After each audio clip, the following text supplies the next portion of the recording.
Salut à tous, c'est Vince, le youtubeur le plus régulier de France, et aujourd'hui on va voir comment classer des données pour en faire des clusters, c'est-à-dire des groupes, et ainsi être capable de les visualiser graphiquement. Ça fait presque 1 an et demi que j'ai pas sorti de vidéo, j'étais pas mal occupé, j'avais vraiment du travail, c'était très dur.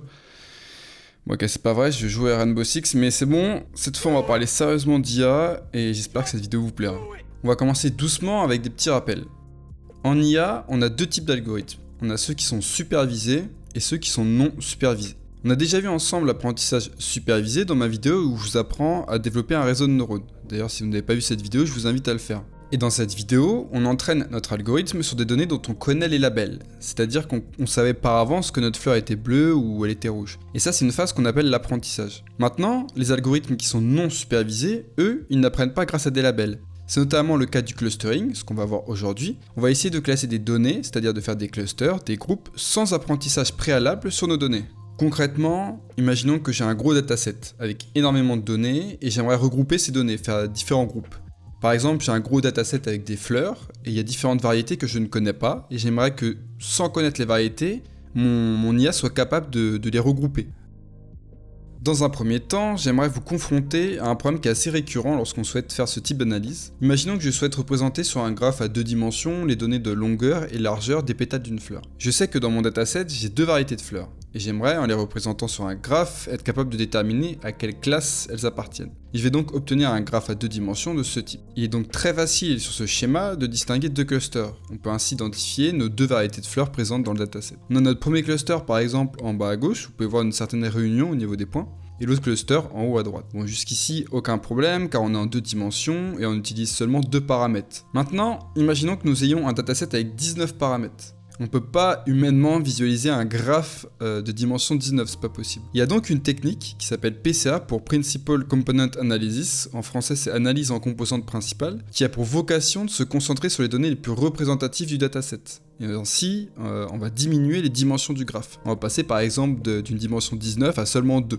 Prenons un exemple concret. On va utiliser le dataset Digits de sklearn. C'est un dataset qui contient 2000 images en 8 par 8 de chiffres allant de 0 à 9. Normalement, vous voyez déjà le problème. On est sur du 8 par 8, ce qui représente une dimension de 64. Et ça, c'est pas possible de le visualiser humainement. On va donc utiliser PCA pour le transformer en 2 dimensions et ainsi être capable de visualiser les différents clusters de ce dataset. Comme à mon habitude, je vais utiliser le langage Python pour programmer. On aura besoin donc des bibliothèques NumPy, Matplotlib et scikit-learn. Et si vous avez la flemme de tout installer un par un, vous pouvez télécharger Anaconda, qui est un package qui viendra avec tout de base dessus. Alors voilà, on se retrouve sur ma machine. Donc comme je vous ai dit, on va utiliser le langage Python, comme d'habitude. Vous allez donc avoir besoin des bibliothèques de NumPy, la bibliothèque sklearn, Matplotlib pour les graphes, sklearn ça va être pour le PCA, et également pour le load-digits, qui est donc le dataset avec les chiffres. La première chose à faire, c'est donc d'importer ce fameux dataset. Donc c'est cette ligne de code, digits égale load-digits.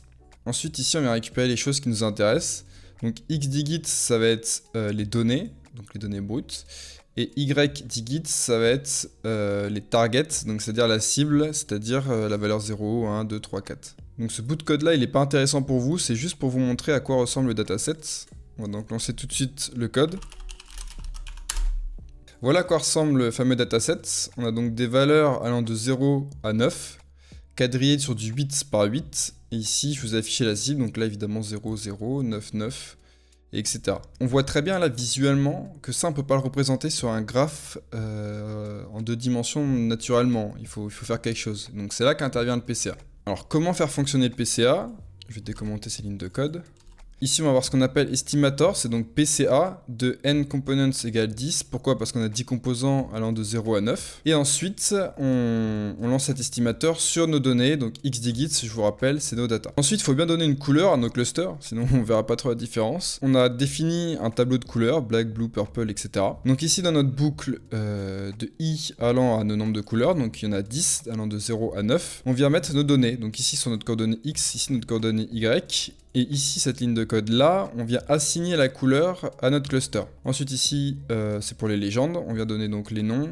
Ici, première composante principale pour l'axe X et deuxième composante principale pour l'axe Y. Maintenant, on peut afficher.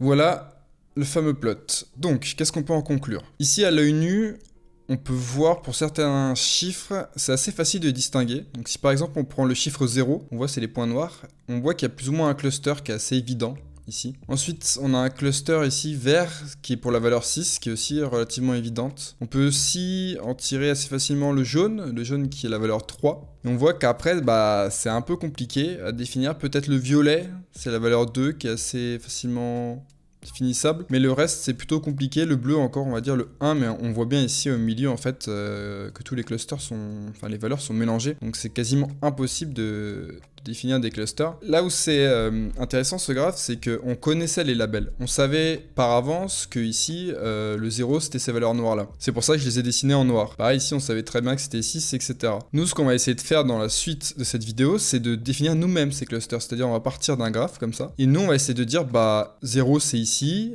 6 c'est ici, 1 c'est ici, etc. On va essayer de construire ce cluster de nous-mêmes, avec un algorithme évidemment. Pour conclure sur le PCA, vous voyez que ça nous permet de grossièrement représenter quand même plus facilement pour le humain les données. Ici on arrive à voir assez facilement le 0, le 6, etc. On voit aussi que dû à ça on a une perte de précision parce que en étant plus sur 2 dimensions, c'est pas évident. On le voit ici, ces données là sont pas, c'est pas évident de les mettre dans des groupes en fait, dans des clusters particuliers. On pourrait par exemple utiliser un réseau de neurones pour essayer de le définir. Je vous renvoie à mon autre vidéo. Donc voilà pour cet exemple, j'espère que c'était clair. Si vous avez des questions, de me demander en commentaire. Et on va tout de suite passer donc à l'algorithme qui nous permet de créer ces clusters. Si jusqu'ici cette vidéo vous plaît, n'hésitez pas à mettre un j'aime, un commentaire et à vous abonner en activant la cloche évidemment. Ça m'aiderait beaucoup pour le recensement de la vidéo et surtout en commentaire, dites-moi les vidéos que vous aimeriez voir sur cette chaîne. Comme vous avez pu le voir avec l'exemple des chiffres, on connaissait à l'avance les labels des données.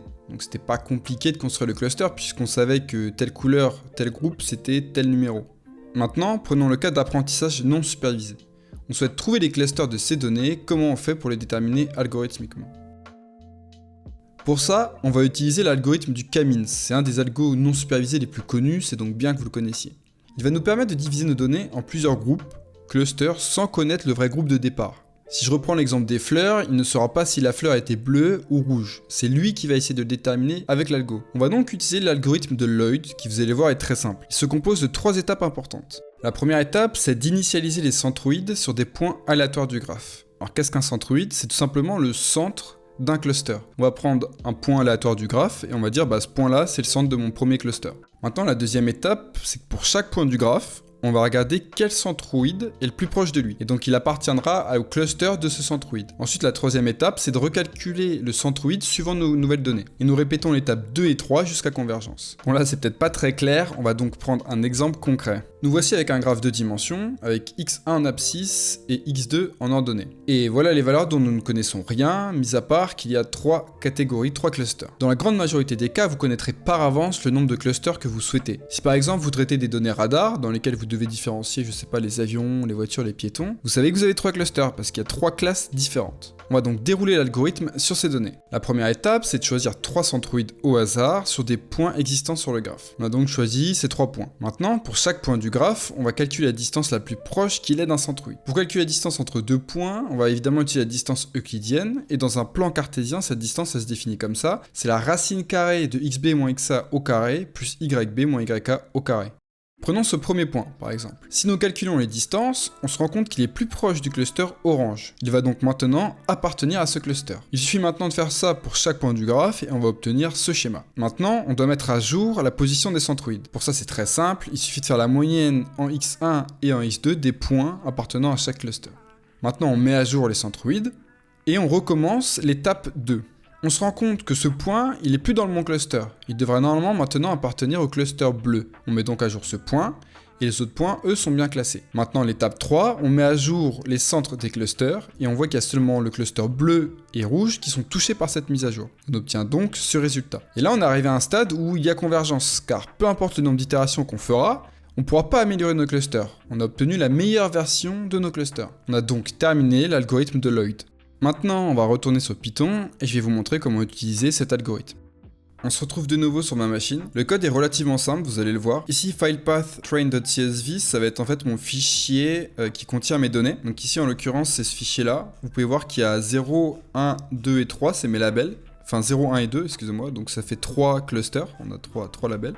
différents. À la une, on peut voir que c'est assez compliqué de définir des clusters parce que les données elles se ressemblent relativement, donc ça va être assez compliqué à définir. Ensuite ici cette ligne là, data labels égale load dataset file path, donc data ça va être nos données, c'est-à-dire l'axe, en l'occurrence ici l'axe X et Y, et label ça va donc être le label de mon data, de ma donnée. Ici load dataset c'est une fonction que je vous donne ici qui est toute faite, c'est pas moi qui l'ai faite, hein, elle permet de simplement à partir d'un fichier CSV l'exporter ici du coup dans data et dans labels. Donc ici plotscatter ça nous permet d'afficher notre graphe, donc ici data de petit point 0 ça veut dire en fait toutes les données de l'axe X, ici les données de l'axe Y, et ensuite S égale 30 ça va être la taille qu'on veut pour nos points. Ensuite kmins égale kmins n cluster égale 3.fit data, cette ligne là c'est elle qui va donc faire le kmins. Kmins n cluster égale 3, pourquoi? Parce qu'on sait qu'on a 3 clusters, hein, on l'a vu c'est 0, 1 et 2. Point fit ça va être sur quoi? Nos data, notre tableau de données. Ensuite print kmins.cluster centers, ici je print dans l'invite de commande le centre des clusters, les centroïdes en fait qui ont été définis par l'algorithme. Ensuite kmins.predict data, on fait la prédiction donc sur nos données. Ici on affiche notre graphe avec les clusters, donc toujours data x, data y. Ici